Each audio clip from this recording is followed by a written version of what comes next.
dijiste no será sangre, sudor y lágrimas. Bien, no dijiste no va a haber sangre, pero este país se ha desangrado literalmente en los últimos años. He leído que hemos estado viviendo una especie de guerra de baja intensidad. En todo caso, las guerras suponen enfrentamientos entre bandos. Pueden ser asimétricas, pero bandos enfrentados. Si la guerra es cierta en nuestro país, es un solo bando que está matando al otro, que no ataca. El otro bando escasamente se defiende, si puede. ¿Qué vas a hacer en ese sentido? Y no quiero solo tocar el tema de la inseguridad como lo conocemos, en esta guerra de baja intensidad, sino la violencia política. El régimen ha sabido intimidar, asustar con el tema de la violencia política. ¿Habrá violencia política en un año electoral tan difícil? Fíjate, cuando tú has tenido la oportunidad como yo de ver sociedades en pleno conflicto, sociedades donde el conflicto se va a presentar, yo lo he visto en África, en Asia, en América Latina, yo veo en Venezuela prendidas toda clase de luces y alarmas. Aquí están dadas todas las condiciones para que Venezuela se convierta en un estado fallido, o un estado ya ni siquiera de baja intensidad del conflicto, sino de mediana intensidad, porque 20.000 personas ya no es baja intensidad. Al año es una cosa realmente monstruosa. Aquí hay, sin la menor duda, esa violencia que tú señalas con toda razón, ha intimidado incluso a todo el conjunto de los que participan en la política. De hecho, lo que llaman oposición ha venido, en cierta manera, incorporándose al régimen. ¿Y por qué digo yo eso? Aquí es la única sociedad que yo he visto que le pide permiso al opresor para marchar por una calle. Si así hubiese sido en Berlín, jamás hubiese caído el muro de Berlín. El muro de Berlín cayó porque un día los alemanes decían que iban a pasar del otro lado. Nadie sabe quién fue el primer alemán que pasó al otro lado. Nadie conoce quién los convocó. Fue la fuerza de un pueblo que un día decidió liberarse. Fue lo que pasó aquí en el 2001 al 2004. Cuando marchábamos en las calles, era una indignación popular. Esa indignación popular reflejaba, anticipaba lo que hoy está sucediendo en Venezuela. Luego lo fueron anestesiando. Yo recuerdo muchos políticos que dicen, cuidado, eso es un peine, eso es un trapo rojo. Entre peine y trapo rojo han venido enterrando el proceso de la libertad en Venezuela. Han venido condicionando a una sociedad que se ha venido convirtiendo, ha adoptado el rol de víctima.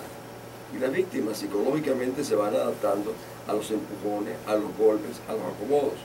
Y el agresor va confirmando su fuerza sobre las víctimas. Hoy en día un país demasiado resignado, demasiado sumiso, que ha olvidado todo ese caudal de voluntad y de esfuerzo que sucedieron en esos años. Eso es terrible porque eso le quita la fuerza a una sociedad. Y la fuerza de una sociedad radica en que la gente tenga un sentido de la autoestima, de la dignidad. Esa es la fuerza del pueblo.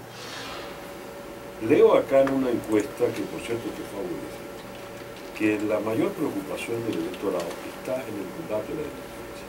Porque resulta que nosotros estamos viviendo, como dicen algunos especialistas, en una suerte de guerra no declarada, guerra pasiva, donde en las guerras son dos bandos que se enfrentan. Y solo hay un bando que agrede a otro bando que escasamente se defiende, que somos la mayoría de los venezolanos. ¿Qué vas a hacer allí? Bueno, primero la violencia no la veamos como un número. A veces uno abre la prensa y escucha por aquí, escucha por allá y se habla, son cifras más y cifras menos. Las cifras al final se quedan en cifras. O sea, veamos 20.000 muertos, pero cada muerto tiene un nombre. No es un color, es un nombre, un apellido. Con este gobierno no hay futuro con la violencia. Se lo digo a las personas que me puedan estar escuchando que piensan distinto. No hay futuro con este gobierno. ¿Por qué? Porque cada año ha crecido la violencia. Venir después de casi 14 años de gobierno, anunciar un plan, cuando durante los 14 años ha crecido la violencia. Lo que usted no hizo en 14 años, César, no lo va a hacer en 6 años. No nos cobeen. Para tú acabar con la violencia, hay 2 cosas fundamentales, 3 cosas que tienes que hacer ya, que no tardan 15, 20 años, César. Poder judicial.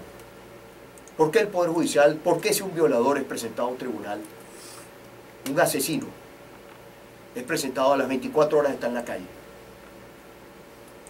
O sea, hablando de un homicidio, César. Entonces el Poder Judicial, ¿quién influye en el Poder Judicial? ¿Qué invito yo al Poder Judicial? A ser independiente, autónomo, a tomar decisiones. Entonces, después voy, policías. Necesitas más policías en el país. Venezuela es el país que menos invierte en las policías de toda la región. Bolivia, Ecuador, Nicaragua invierten más que nosotros en tener cuerpos policiales que funcionen, bien pagados, bien dotados. Entonces, y después voy a otro tema, César, las cárceles. Ahí andan en un mareo con el tema de las cárceles. Las cárceles hoy son lo mismo, son peor que lo que teníamos antes, peor. ¿Y de quién es la responsabilidad del sistema penitenciario? ¿Pues que acaso tú pones un grupo de presos, los pones con una orquesta? Bienvenidos sean todas las actividades que tú puedas desarrollar dentro de una cárcel. Yo conozco a ese monstruo ahí, lo conozco desde mis tiempos de estudiante en la universidad. ¿Cómo entra una granada, un fusil a una cárcel, César? ¿Quién la pasa? ¿Se la mete una mujer en sus partes íntimas? Por favor. Entonces lo que te quiero decir, César, no hay para acabar con la violencia, César, tiene que haber voluntad política. Tiene que haber, no hay otra. Si no hay voluntad política, la voluntad de todos, si no hay voluntad política, César, no acabaremos con la violencia.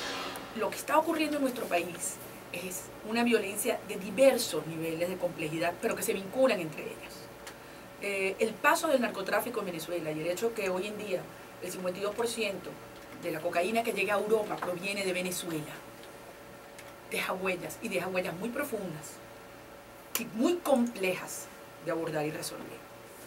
La existencia de 12.000 bandas delictivas dedicadas al microtráfico de drogas, perfectamente identificadas, porque el gobierno y los policías serios y honestos de nuestro país saben dónde están, quiénes las integran. La presencia de arsenales, porque estamos hablando, las cifras del gobierno son de 8 millones de armas ilegales en Venezuela. Amnistía Internacional entiendo que llegó a decir más de 12 millones, o sea, es algo inaudito. Sí. Esto es, obviamente, puede ser potencialmente una situación de guerra civil perversa. De modo que cuando el presidente de la República dice a los venezolanos, mi salida es volver al pasado, y a la comunidad internacional y a las transnacionales le dice, mi salida es el caos, yo le contesto, no, presidente, su gobierno es el caos y el pasado es usted. La violencia ha sido utilizada no solamente por este régimen, pero por muchas, lo que llaman los teóricos neodictaduras o dictaduras posmodernas, como un arma de contención social y política. Es decir, hacen que la gente se inhiba, que no salga, que no proteste. Ahora, definitivamente aquí se les ha ido de las manos. Y no ha habido ni capacidad ni voluntad para enfrentarla. Y créanme que yo la tengo. La tengo porque tengo 3 hijos, sé lo que se siente cuando un padre o una madre no puede dormir cuando un muchachito pone fuera de la casa. Y porque nos duele en el alma lo que vemos cada día en la última página de nuestro periódico, lo que vivimos cuando recorremos al país, que son familias destruidas. Hay 150.000 mujeres, y digo mujeres porque fundamentalmente quienes asesinan son a los más jóvenes, a hombres jóvenes. Y las dejan sin hijos, las dejan sin maridos, las dejan sin hermanos, las dejan solas. Y ya ni siquiera tienen esperanza de que se haga justicia. De modo que enfrentar la violencia exige determinación y conocimiento y buscar a los mejores. Hay buenos policías en Venezuela, pero hay que invertir recursos en pagarles bien, en dotarlos bien y en colaborar con quienes saben de este tema. Para enfrentar el narcotráfico tenemos que colaborar con Colombia, tenemos que colaborar con Brasil, tenemos que colaborar con la Unión Europea y con España. Uno se pregunta, ¿cómo es posible que el Estado venezolano no le haya exigido a la Unión Europea y España en particular que nos entreguen la información sobre los buques y los aviones que han salido de Venezuela? Para entonces hacer las pesquisas internas, determinar quiénes eran los funcionarios que estaban de turno en ese momento, de los puertos donde zarparon. Pero una cosita, te aseguro con quien no vamos a colaborar para atacar el narcotráfico es con Cuba, y ahí yo con todo respeto difiero de la posición de otro candidato, de Enrique, que con todo respeto creo que Cuba es uno de los grandes promotores de que esa dinámica se esté dando hoy en día en Venezuela. Vamos a precisar un poquito el tema de la violencia. ¿Le interesa entonces a este régimen promover una violencia desatada? Más de uno ha hablado de la eventualidad hasta de una guerra civil o algo parecido. ¿Tú ves eso factible? Bueno, es que la violencia está. 180.000 muertos. Es un lago de sangre. Venezuela es una inmensa morgue. Y la mayoría de quienes han asesinado a gente humilde, a jóvenes, trabajadores, están libres. La mayoría. No hay investigación de eso. Es una guerra civil. Cuando se trata de colocar a empresarios contra trabajadores, es el estímulo a una guerra civil. Las confiscaciones, todo eso. Y por supuesto, eso es su plan. Como aquel loco de un cuento de Borges, un loco que se quedó solo en una isla y finalmente intentó explotarla. Chávez es un destructor de país. Y mientras él esté, va a continuar la violencia y su salida va a intentarla. Por eso digo que depende del candidato. Porque a mí las relaciones, las informaciones y la influencia que uno tiene en determinados sectores puede reducir la violencia a la mínima expresión. La inseguridad, la guerra esa no declarada en la cual vivimos los venezolanos. ¿Qué vas a hacer con la violencia? Lo primero es, el mismo presidente, bajar los decibeles de los lenguajes de violencia. Siendo ejemplo como presidente de la República, si tú mismo empiezas, hablas de violencia, ofendes, humillas, utilizas el canal del Estado, tienes programas para humillar, para vejar, para ofender a cualquiera, mira, es un problema. Nosotros tenemos que tener en primer lugar una política de desarme importantísima que tiene que ser llegando y haciendo, donde participen todos los gobernadores, todos los alcaldes de nuestra Fuerza Armada Nacional. Y porque aquí muchos oficiales, muchos policías saben dónde están las armas. Aquí muchos policías que saben dónde están los mafiosos. ¿Por qué? Bueno, porque lamentablemente existe un porcentaje de funcionarios policiales que están viciados, en los cuales tú tienes que ir a ese proceso de depuración que tiene que ser permanente. No puede ser una política epiléptica, tiene que ser permanente. Pero tú tienes que empezar a desarmar la población. Aquí hay grupos civiles armados por el propio gobierno.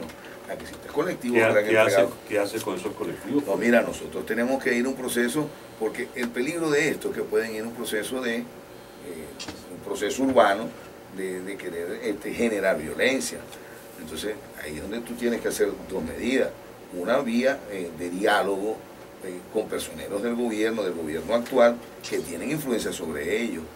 Y el gobierno actual solamente te va a generar un diálogo en la medida que tú le generes respeto a ellos y que le generes que no va a haber persecución, que no va a haber revanchismo, que nosotros se lo garantizamos. Sin embargo, que esto no determine que aquí va a haber impunidad. La impunidad es uno de los primeros problemas que tenemos para la inseguridad. La justicia tiene que imperar sobre la impunidad en cualquier orden del día.